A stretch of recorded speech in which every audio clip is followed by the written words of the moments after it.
সম্পর্ক থেকে বের করে আনার রাস্তা। অবৈধ সম্পর্ক থেকে বের করে আনতে গেলে যেটা ফার্স্টেই করতে হবে, প্রথম কথা নারায়ণের কোনো রূপের, তার মধ্যে আমি বিশেষভাবে বলবো বাসুদেব বা নৃসিংহদেব, এই যে কোনো একটি রূপের পুজো করতে হবে।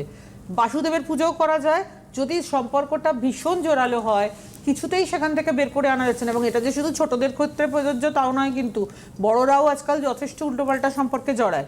সুতরাং আমি বহু ক্ষেত্রে এরকম ঘটনা শুনেছি, চেম্বারে এসে মেয়েটা বছর 11 পড়ে কাঁদছে, তার বাবা এমন একটা সম্পর্কে জড়িয়ে গেছে, ওকে মাকে দেখছে না। তো খুব খারাপ লেগেছে শুনে।